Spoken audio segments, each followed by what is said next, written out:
Cuentas y cuentos. Bienvenidos al podcast Cuentas y Cuentos, en cada episodio un universo.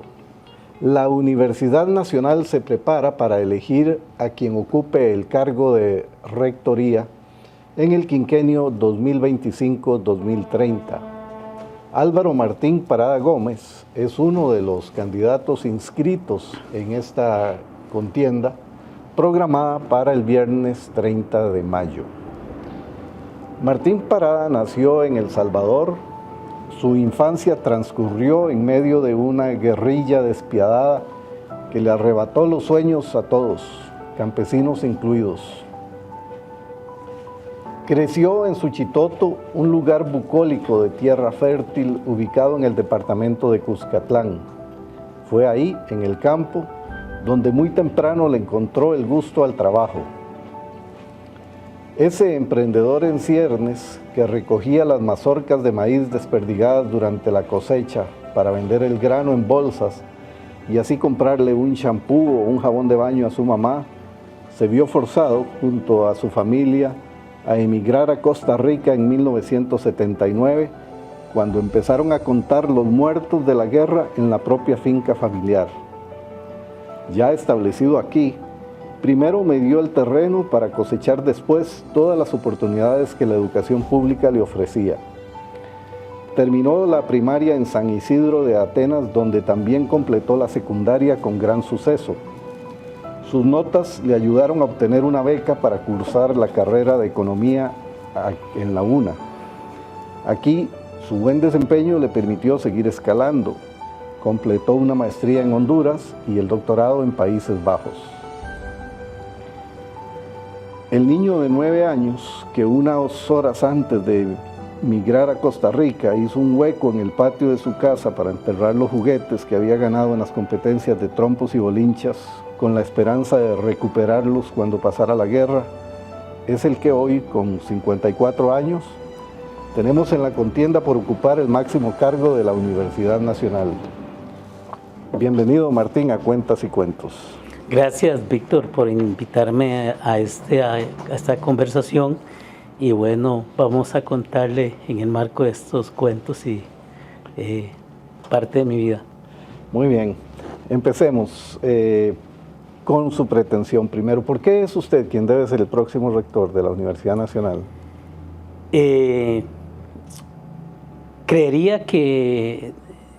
Pienso que desde la iniciativa propia uno no debería de decir que quiere ser rector.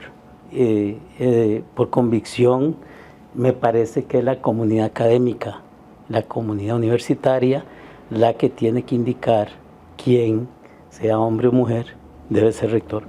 Sin embargo, siempre hay una aspiración en la vida. La vida lleva una serie de fases, una serie de dinámicas, y me parece que en función de la trayectoria profesional, personal y académica que he ido desarrollando, se han ido dando una serie de condiciones que me han dado la experiencia suficiente para liderar una organización, un proyecto social tan valioso para la sociedad costarricense como es la Universidad Nacional. Entonces, se requieren algunos elementos para esa gran tarea y ese gran reto.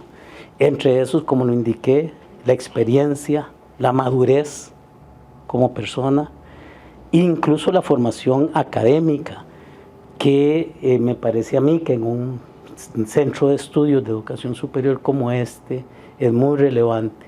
Pero más que todo, se requieren un conjunto de habilidades y destrezas personales que trascienden la academia misma.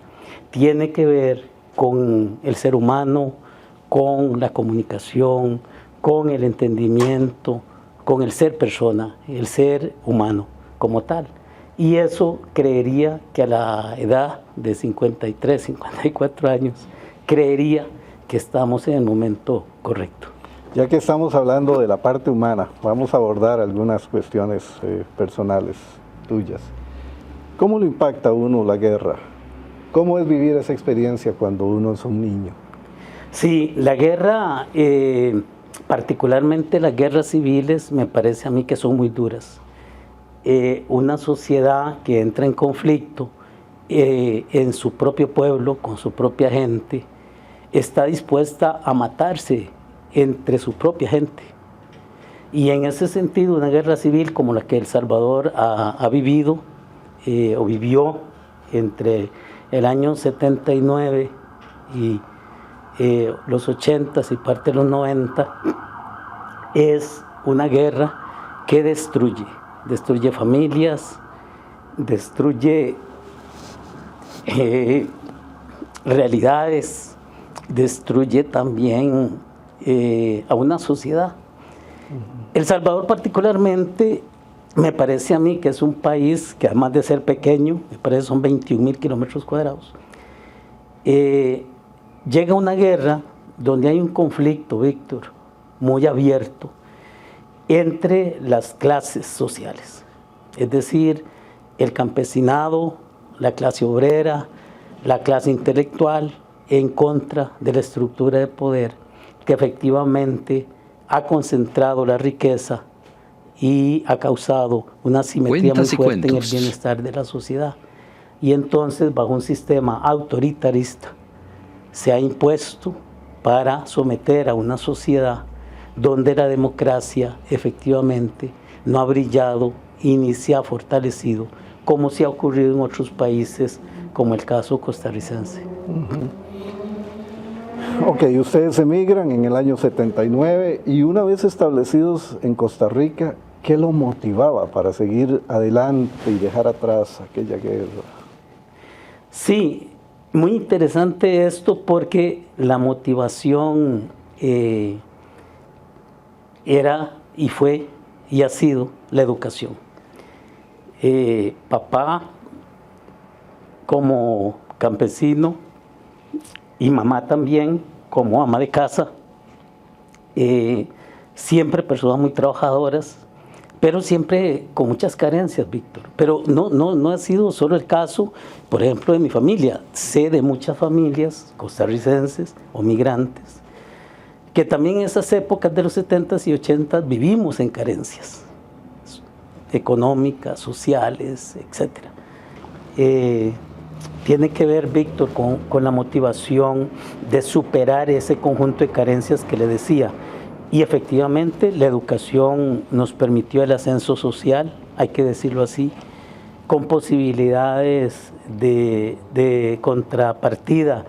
En lo que papá decía, solo hay dos opciones: o se dedican a ser campesinos como yo, agricultor como nosotros, o ustedes superan o no la pobreza. Y entonces, entre aporrear frijoles, entre pelar maíz, entre ir a coger café, que me parece que siempre ha sido muy grato, por supuesto que la educación nos daba el espacio, y creo que así lo entendimos casi que en la familia y particularmente yo. Y entonces siempre me esforzaba mucho en la secundaria, particularmente, Víctor, que fue el espacio de formación académica en el Liceo de Atenas, que me daba ese empuje, ¿no? Eso que usted decía, ese empuje para intentar ir sobresaliendo académicamente, para tener una preparación profesional y personal distinta, ¿no?, a la que tal vez papá tenía o tiene, pensando en un mejor bienestar. Entremos a la campaña. Usted ha estado muy activo en redes sociales. Llama la atención que en uno de sus primeros mensajes haya habido un énfasis a la familia tradicional. Con el uso de este recurso, que ha sido muy propio de los grupos conservadores, ¿qué es realmente lo que perseguía en el caso de la elección de rectoría de una universidad? Mi pregunta es, ¿por qué estaba bien resaltar lo de la familia? Sí, hay un tema de poder resaltarlo. Es porque también, Víctor, a lo largo de la vida, yo crecí siendo muy escéptico como economista, siempre confiando en la racionalidad y la objetividad. Y me di cuenta en un trayecto de mi vida, que efectivamente había que pensar en otras cosas más que en la sabiduría misma y pensar en Dios. No soy un fanático, debo decirlo, ni un seguidor a ultranza, pero me parece que esa relación de fortalecimiento de la familia está muy cerca de las reglas, de las normas, de la organización social, de la sociedad, a partir de los principios y de la fe católica para unos, no católica para otros, pero sí creyendo en un ser supremo que es Dios. Particularmente admiro mucho a Jesús. Y Jesús es un personaje interesante. Jesús es para muchos un símbolo del catolicismo, pero no hay que verlo así. Jesús es efectivamente un ser humano y la Universidad Nacional es muy humanista y hay muchos de esos principios de la forma en que Jesús se desarrolló en la vida. Y digo esto, vuelvo a recalcarlo, sin que necesariamente todos o todas tengamos que organizarnos en la vida a través de un núcleo familiar. Podría ser, como lo dije antes, bajo otras formas. Sin embargo, la sociedad se retroalimenta de todas las formas, incluso alternativas. Por lo tanto, esa publicación que hice era para motivar efectivamente y resaltar que el núcleo familiar es una de las formas en que la comunidad se fortalece. Usted ha ejercido la docencia por mucho tiempo y conoce muy bien la relación con los estudiantes. Desde esa experiencia que ha acumulado por tantos años, ¿qué ajustes aún no hemos hecho para lograr esas mejoras en la relación enseñanza-aprendizaje y profesor-estudiante? Sí, la relación profesor-estudiante debe ser muy horizontal, Víctor, al margen de los grados académicos que una persona académica va logrando. Recuerdo que en mis años de juventud, yo empecé a dar clases en la escuela de sociología de métodos cuantitativos, un curso que era muy complicado desde el punto de vista de la sociología. Y ahí comprendí que la relación de un profesor joven a los 23, 24 años con respecto a estudiantes, que unos eran incluso, Víctor, mayores que yo. No era un tema de edad, era un tema de relación en un proceso de enseñanza-aprendizaje donde la relación teoría y práctica, por ejemplo, ayuda mucho a que el acercamiento y la relación del estudiantado con el caso mío como profesor permitiera una relación muy horizontal.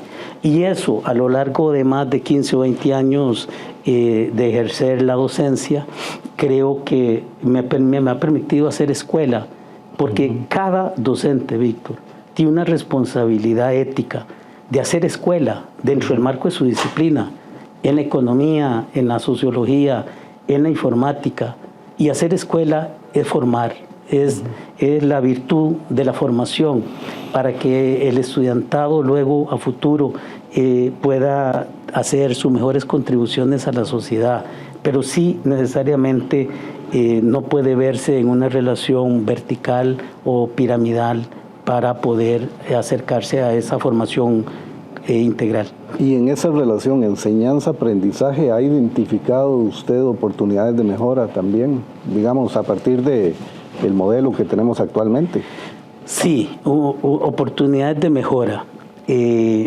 Me parece que en el contexto actual la formación del estudiantado debe ser muy multitransdisciplinaria.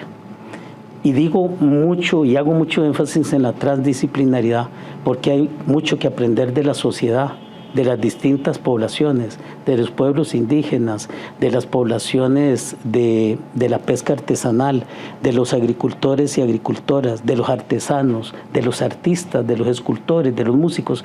Entonces, ese conocimiento que es tan complejo, mucho de ese no está en la universidad misma, está en la sociedad. Y esa transdisciplinaridad tiene que trascender en las aulas para que el estudiante, a través de una relación teoría y práctica, pueda superar la disciplina misma porque se va a encontrar en la vida con problemas muy complejos, pero además no solo eso, cuando tenga que intentar resolverlos, va a tener que trabajar inter y multidisciplinariamente. Un economista tendrá que entender al psicólogo o la psicóloga, tendrá que entender al teólogo, al filósofo, aquel de la filosofía y las letras. Entonces, esa apertura, Víctor, es muy necesaria hacerla en el proceso del modelo académico para que esa formación integralmente trascienda. No es que la especialización per se sea mala, es decir, ocupamos buenos médicos, ocupamos buenos maestros, buenos economistas, que sepan de la economía, que sepan de la psicología o que sepan del arte, pero hay que hacer un esfuerzo por lograr esa base integral, y eso creo que se logra mucho en una relación de la teoría con la práctica como principio epistemológico de generación del conocimiento. En estos espacios de una campaña electoral, por supuesto que ustedes escuchan mucho a los diferentes grupos, se reúnen con diferentes sectores. ¿En qué se considera, y escuchan diferentes versiones de las personas que quieren defender sus propios espacios, ¿en qué se considera usted autocrítico con respecto al desempeño general de la UNA? Sí, siempre he sido muy... y de las universidades públicas. Claro, Víctor, siempre he sido muy autocrítico desde muy joven, y eso por supuesto que a veces no cae bien, pero con el paso del tiempo aprendí a hacer lo que yo le llamo una crítica reflexiva, no solo propositiva, sino muy responsable.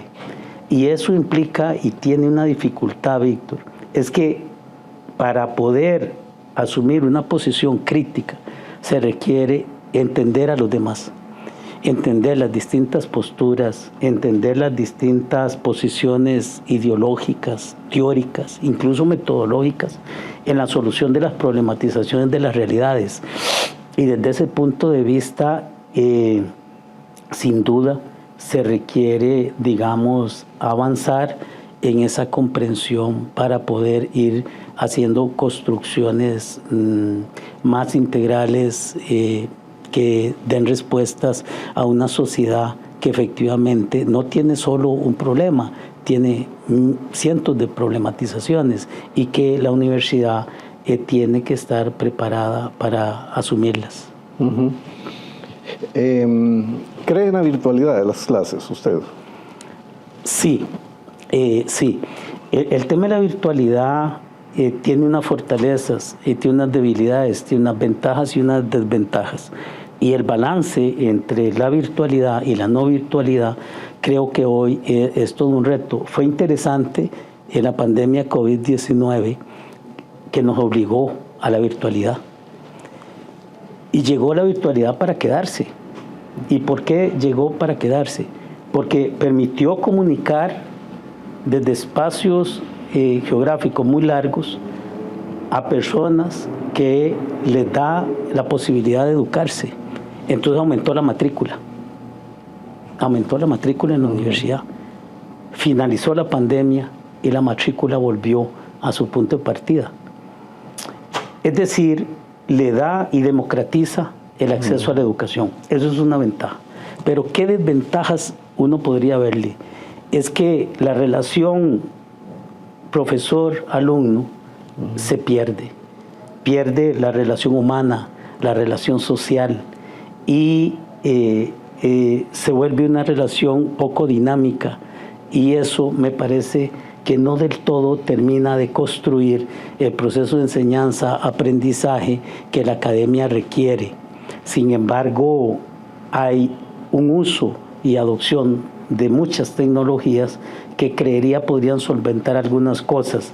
Probablemente en una universidad como la nuestra va a haber que hacer un balance y un equilibrio entre las posibilidades de la virtualidad, para democratizar el conocimiento versus las posibilidades de la presencialidad, donde las relaciones sociales fluyen y donde las relaciones de comunicación y entendimiento del ser humano en la relación profesor-alumno puedan ser fortalecidas con la presencialidad. ¿Estás pensando en un modelo híbrido?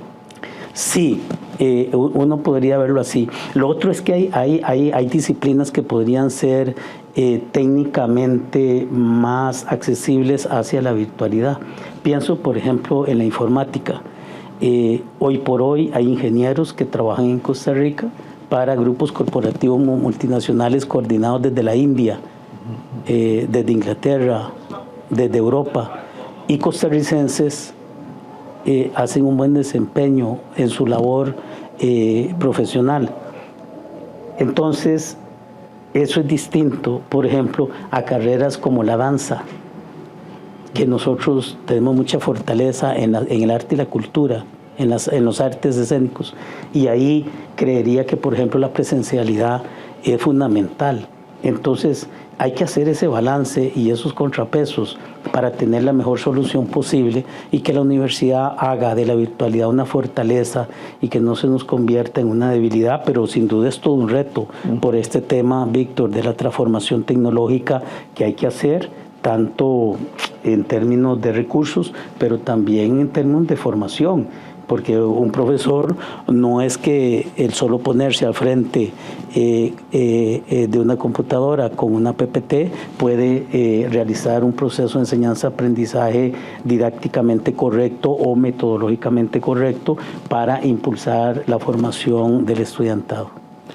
Usted tiene una amplia trayectoria con los grupos, sectores, agrícolas, campesinos, cooperativistas, sí. todo este sector.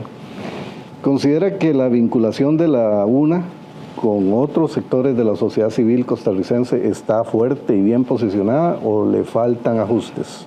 Sí, yo creo que siempre faltan cosas. Lo perfecto es enemigo de lo bueno. En ese esfuerzo, la base fundacional de la universidad siempre ha estado marcada por la vinculación con los sectores sociales y con los sectores productivos, con un arraigo muy fuerte, con lo que se concebía o se ha concebido como universidad necesaria. Eso me marcó mucho a mí, desde los procesos extensionistas de la Facultad de Ciencias Sociales, que desarrolló la Escuela de Economía a finales de los 80s y durante los 80 y los 90s, que fue la época en que yo me formé. Y eso me dio una sensibilidad social, Víctor, para comprender los problemas de los demás. Y entonces me vinculo mucho con los liderazgos de los sectores sociales. Me gusta trabajar por los sectores solidaristas, por el cooperativismo, donde hay posibilidades de impulsar proyectos de producción, de transformación de la sociedad, muy arraigado a los principios humanistas de mejoramiento del bienestar de la sociedad, pero de una forma no egoísta, de una forma más simple, de una forma que impacte a las mayorías y que causemos inclusión y no exclusión, que superemos las desigualdades. Y en ese sentido, usted siempre me va a ver alrededor de grupos de productores en el sur, por ejemplo, con los productores, con la Asociación de Productores Agropecuarios del Sur, que tienen grandes retos, por ejemplo, en la producción de frijoles, en la mejor organización y transformación del uso del maíz para transformarlo en harina, y así sucesivamente, pero también en el Golfo de Nicoya, muy cerca de los pescadores artesanales y de las pescadoras. Son sectores muy golpeados socialmente y entonces me gusta estar cerca de las asociaciones de desarrollo. Y si no están, Víctor, yo he creado cooperativas. He creado asociaciones de desarrollo, porque el tejido social es un fundamento para la sostenibilidad de muchas alternativas que la universidad puede tejer. Mal haríamos impulsando muchas iniciativas, por ejemplo, de transferencia tecnológica, sin tener el tejido social adecuado. Y ahí, por supuesto, la articulación entre la investigación y la extensión se vuelven cruciales, igual que la docencia, para superar efectivamente y hacer una buena vinculación hacia los sectores sociales y los sectores productivos. Las universidades defienden y promueven el pensamiento crítico, pero la sociedad actual parece que carece de este. Sí. ¿Usted cómo espera fomentarlo? Sí, el pensamiento crítico y reflexivo no es una tarea fácil. Un principio fundamental, ¿usted sabe cuál es? Es el partir siempre de problematizaciones. Antes los cursos en la docencia se marcaban en el inicio por una problematización. ¿Cuál es la hipótesis del curso? ¿Cuál es la tesis posible? Y partiendo de las problematizaciones iban trazando los contenidos de los cursos para poder ir entendiendo la realidad nacional e internacional. Desde ese punto de vista es la formación de la estructura analítica del estudiantado. No puede ser plana, no puede ser especializada, no puede ser unilateral. Tiene que permitir el caos, la diferencia, la crítica.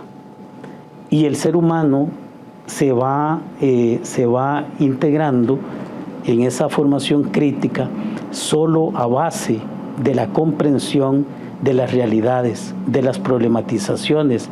Entonces hay que problematizar sobre la corrupción, hay que hacerse las preguntas fundamentales. ¿Qué se está haciendo en materia de combate a la pobreza? ¿Por qué la violencia de género?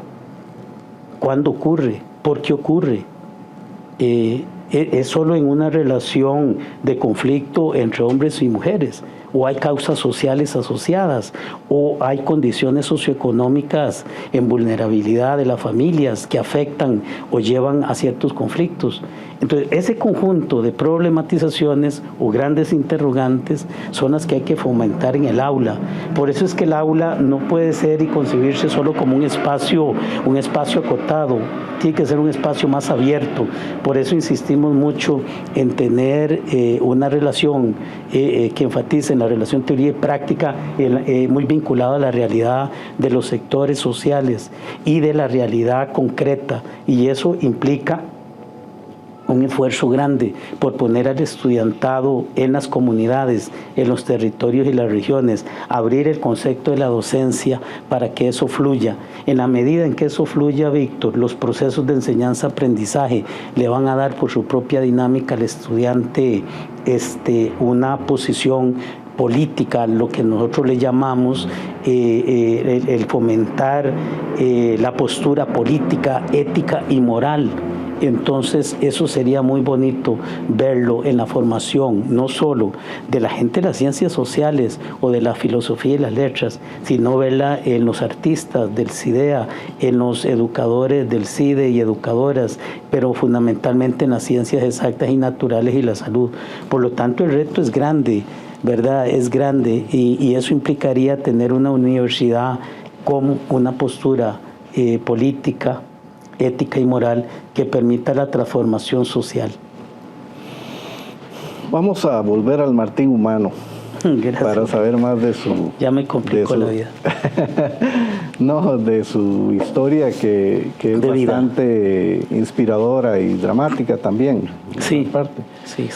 Según una conversación previa que tuvimos antes de que toda su familia migrara a Costa Rica, su papá vino a explorar el lugar. Sí. ¿Qué fue lo que les dijo para convencerlos de venirse? Sí, esa es una anécdota desde los 9 años que por dicha guardo muy bien en detalle en la memoria. Porque papá, con mucha ilusión, alguien en nuestro pueblo que se llama Aguacayo, cantón de Suchitoto, Cuscatlán, como usted lo indicó, papá pienso que estaba muy joven, podía tener 25 o 26 años. Cuando ya yo tenía 8 años. Y alguien le comentó que existía, que en Centroamérica había un país que le decían la Suiza Centroamérica, que no era mentira el concepto de la Suiza Centroamérica. Y papá dijo, esta guerra que está matando a todos los campesinos, va a seguir y probablemente muramos algunos. Entonces dice, yo voy a ir a conocer Costa Rica. Y efectivamente se embarcó en el Puerto de la Libertad y llegó a Punta Arenas, puerto Punta Arenas, y de ahí viajó a Atenas. Atenas, un cantón rural con énfasis cafetalero. Y papá se reunió con unos finqueros que le ofrecieron trabajo y le dijeron a papá que se viniera con la familia y que les daban una casa, nos daban una casa para vivir. Entonces papá estuvo 2 semanas compartiendo, pero luego cuando llegó al pueblo, todo el mundo esperaba qué iba a decir papá de Costa Rica. Y recuerdo muy bien lo siguiente, él contaba varias cosas. Dice, el campesino costarricense es distinto al campesino salvadoreño, es muy educado, pero además dice, tiene una práctica muy interesante. Dice, va a volar machete o va al cafetal a limpiar su café y va con las faldas por dentro, dice, como si fuera para una oficina. Y no, dice, en cambio los campesinos salvadoreños somos muy desarmados, dice, siempre andamos la camisa sin botones, nunca nos metemos las faldas.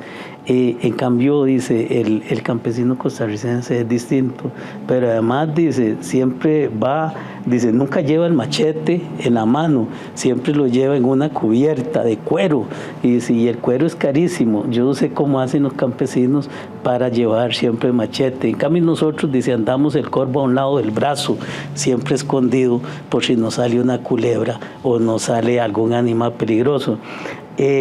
Y también recuerdo lo de los sombreros. Él llevó como unos 8 o 10 sombreros para regalar, de lona. Y dice, lo que también al final no entendí, dice, porque los sombreros de lona son muy calientes. Y ellos los usan mucho, van al mercado y no se lo quitan, pero van a trabajar con esos sombreros que al final se les llena, hay un montón de agua. Dice, seguro no han entendido que los sombreros de paja son mejores para evitar el agua, pero ellos lo usan. Entonces, 2 cosas entendí muy rápido. Primero, que Costa Rica era un país de paz, y así ha sido, pero un país muy educado. Y efectivamente, yo le he preguntado a papá si se ha arrepentido de tomar la decisión de haberse venido. Y efectivamente, él reconoce de que no se equivocó. Dice, fue la mejor decisión. Dice, dejamos nuestra tierra, dejamos nuestras cosechas, pero, dice, ganamos paz y tranquilidad. Dice, comemos bien. Dice, qué cosa mejor que dormir tranquilos, que saber que estamos comiendo en paz. Y digo eso porque efectivamente eso es lo que ha sostenido el que nosotros hayamos hecho nuestras vidas en Costa Rica. Y papá sigue siendo feliz. Yo le digo, papá, ¿y usted no quisiera devolverse? Y me dice, no, dice, la verdad es que aquí comer arroz y frijoles es suficiente con esta paz y tranquilidad que uno tiene. Dice, desgraciadamente, el que no ha vivido una guerra no la comprende y no valora lo que tiene. Son palabras que casi siempre, a veces cuando hablamos, cuando trabajamos juntos, él permanentemente lo dice. A papá le pusimos un apodo, le decimos la leyenda, pues papá siempre reflexiona conmigo y a veces no es la misma historia, pero tiene algunos otros detalles que seguro se le han olvidado y entonces me los comunica.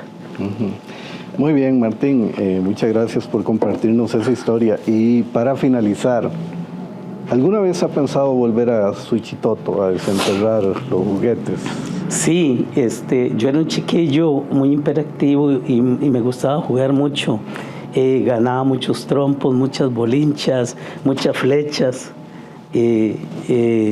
para piar mangos o para piar marañones y todo eso.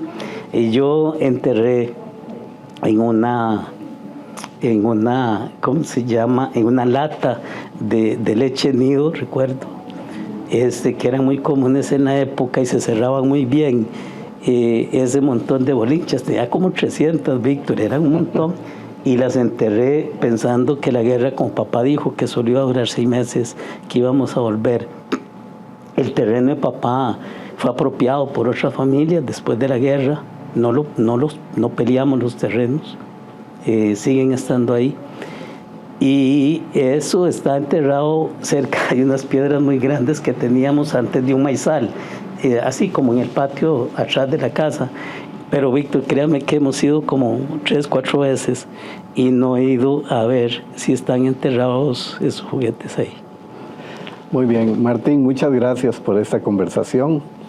Y a nuestros amigos del podcast Cuentas y Cuentos, los invitamos a un nuevo episodio de Podcast Cuentas y Cuentos. En cada episodio, un universo.